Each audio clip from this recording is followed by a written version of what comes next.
दोस्तों अगर आप भी विराट कोहली को एक शानदार खिलाड़ी मानते हो तो वीडियो को लाइक जरूर कीजिएगा।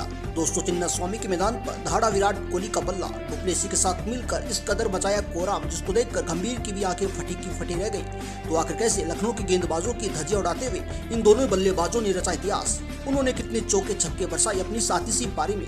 उनकी विस्फोटक बल्लेबाजी का पूरा वीडियो हम आपको दिखाएंगे, लेकिन उससे पहले आपको क्या लगता है कोहली, रोहित और धोनी में से बेहतर खिलाड़ी कौन है? अपनी राय हमें कमेंट करके जरूर दीजिएगा। दोस्तों कोहली की पलटन अपने होम ग्राउंड पर राज करने को तैयार थी।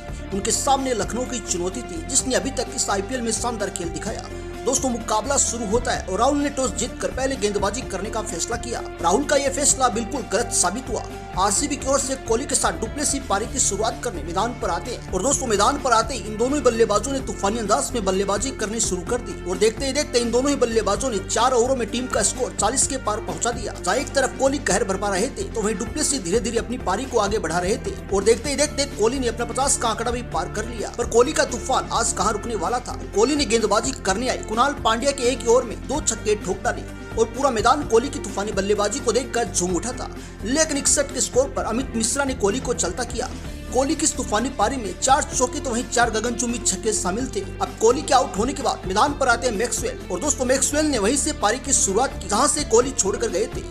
मैक्सवेल ने मैदान पर आते ही कोहराम भरपाना शुरू कर दिया और सबको उनसे उम्मीद भी यही थी। दूसरे छोर पर जहां डुप्लेसी संभल कर बल्लेबाजी कर रहे थे, उन्होंने मैक्सवेल के साथ मिलकर मैदान पर चौको छक्कों की बरसात कर दी। दोस्तों आपको बता दें पारी के 16वें ओवर में आरसीबी का स्कोर 160 के पार पहुंच गया था और इन दोनों के बीच 64 रनों की शानदार पार्टनरशिप भी हो गई थी। मैक्सवेल ने 20 गेंदों पर 35 रन ठोक डाले तो वहीं डुप्लेसी ने भी 3 चौके और 3 छक्कों की मदद से 60 के स्कोर तक पहुंच गए थे और 17 ओवर लेकर आए। 59 के एक ओवर में इन दोनों ने मिलकर 23 रन बटोर लिए और देखते देखते मैक्सी ने भी मात्र 24 गेंदों पर अपना 50 का आंकड़ा पार कर लिया। अब टीम का स्कोर 19वें ओवर में 200 के पार पहुंच गया था और इन दोनों के बीच 45 गेंदों पर 100 रनों की पार्टनरशिप भी हो गई थी और आरसीबी का स्कोर तेजी से आगे बढ़ रहा था। आपको बता दें इन दोनों बल्लेबाजों की तूफानी पारी के बदौलत आरसीबी ने 213 रनों का लक्ष्य लखनऊ के सामने रखा। आरसीबी की ओर से मैक्सी ने 29 गेंदों पर 59 रनों की तूफानी पारी खेली। मैक्सी की इस पारी में 3 चौके तो वहीं 6 छक्के शामिल थे और डुप्लेसी ने भी शानदार बल्लेबाजी करते हुए 46 गेंदों पर 79 रनों की आतिशी पारी खेली। उनकी पारी में 5 चौके तो वहीं 5 छक्के शामिल थे। लेकिन दोस्तों आपको क्या लगता है इस मुकाबले में कौन करेगा फतेह हासिल? कमेंट करके अपनी राय हमें जरूर दीजिएगा।